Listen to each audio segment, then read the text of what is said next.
The levels of attraction a woman has for you are heavily affected by the things you do and say around her. You'd be surprised how many things you're saying on a daily basis that not only repel women, but position you as someone that's not worthy of her respect in her mind. There's a really good chance that there's certain things you're saying on a daily basis that's making you miss out on amazing opportunities with beautiful women. And I'm sure you don't want to miss out on opportunities that you naturally easily take advantage of. So I'm going to be teaching you all the things that you shouldn't be saying in front of women that take away your power and make you look weaker in front of women. In truth, there are literally thousands of different things you shouldn't be saying to women. And I could painstakingly go through a long list of all the different things you shouldn't, but that would be severely inefficient, so I've come up with something to make this easier to understand for you. I've gone out of my way to put all these attraction killers, as I'm going to call them from now on, into a few different categories.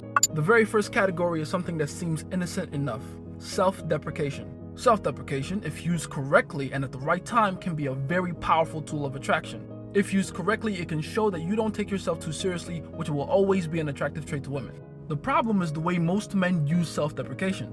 Most men use self-deprecation in principle as a way to appear more humble and contrite. The problem with that is that if you use it that way, you end up looking a lot more insecure and uncertain about yourself. And that's bad because a lack of confidence can never be attractive to women. Another problem with self-deprecation is that a lot of men don't apply self-deprecation with the correct fundamental law behind it. That law being, you can only ever use self-deprecation in jest. If your self-deprecation is void of any humor whatsoever, then all you're gonna look like is a self-hating, whiny little bitch that's wallowing in his own self-pity. In the beginning stages of getting to know a woman, self-deprecation can not only destroy your chances with her, but land you directly in the friend zone. There's a reason women associate self-deprecation with nice guys. But honestly, in long-term relationships, it's even worse. If you're in a long-term relationship and you like to self-deprecate, listen closely. This will change the way you operate in your relationship forever. Incorrectly used self-deprecation in long-term relationships directly goes against the fundamental dynamic of how relationships work. Women ideally enter relationships with men that they feel secure and safe with, aka men that are better than them in every single way. If you think of relationships as transactions, she wants the best deal she can get. So imagine how bad the buyer's remorse must feel when she gets home and realizes that what she thought was the best deal she could get was actually some cheap china. That's what happens when you self-deprecate in a relationship. You make her feel like she made a mistake choosing you and feel like she can do better than you, which inevitably destroys the relationship. So you should never use phrases like, "She's my better half," "I wouldn't be complete without you," "I don't know what I'd do without you," "I lucked out getting with you," "I don't know how I pulled you, I don't know why you would date someone like me." You're definitely the one settling in this relationship. If you're still in the beginning part of the relationship, then don't say, "I guess nice guys do finish last. Wow, I'm surprised you texted little old me. I feel so lucky to be around you. I can't believe you'd want to be seen in public with me." Almost barfed just now. Another category of attraction killers are anything that has to do with the pedestalization of women. Contrary to popular belief, women detest pedestalization. The only women that claim they want to be pedestalized are the women that have never been pedestalized before. And trust me, when those women have that experience, they'll realize it's not all it's cut out to be.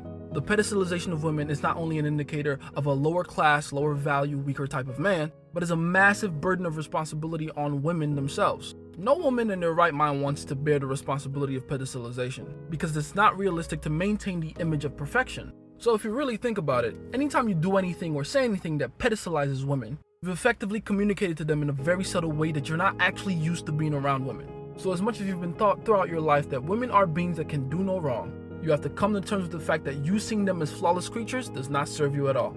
So if you say things to pedestalize women, especially things to pedestalize women in general, then you're shooting yourself in the foot. You shouldn't be saying things like, "I love all women," because as noble as that sounds, it's a lie, first of all. And second of all, that just makes you look like you have no standards. You shouldn't be picking out a group of women and calling them the blueprint or goddesses. For one, that's just weird. And then on top of that, you're lowering yourself to become a pawn to someone else and someone else's agenda. Why would you do that? You shouldn't be using women talking points when you speak and putting yourself and your needs second. One, because sophistry is a part of masculinity. But more importantly, women look at men like that as dishonest. As they should. When it comes to one-on-one relationships specifically, you shouldn't say stuff like, "Happy wife, happy life."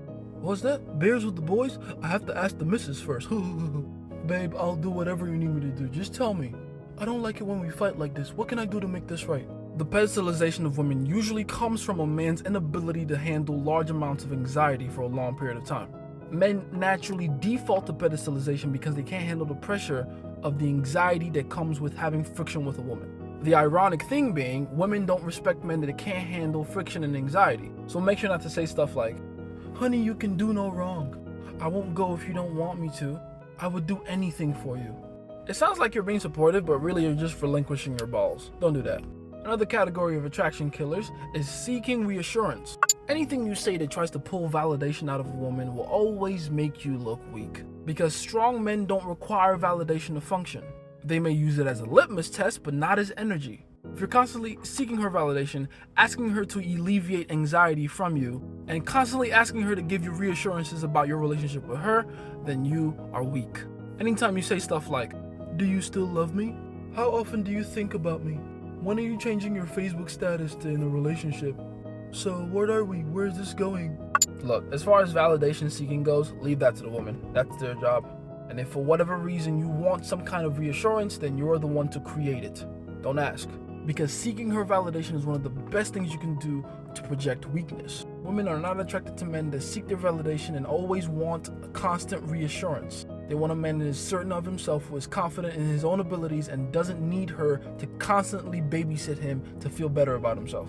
So if this is the first time you're ever hearing this, congratulations. It's really not your job to ask women intimate questions like, am I the best you ever had in bed? Bro, just drop dick and act like it was the best she's ever had, even if it was trash. If you need more help with creating certainty in your own mind, I highly suggest my course, Self-Belief. Because a lack of self-assurance is going to get you in a world of trouble as far as women are concerned.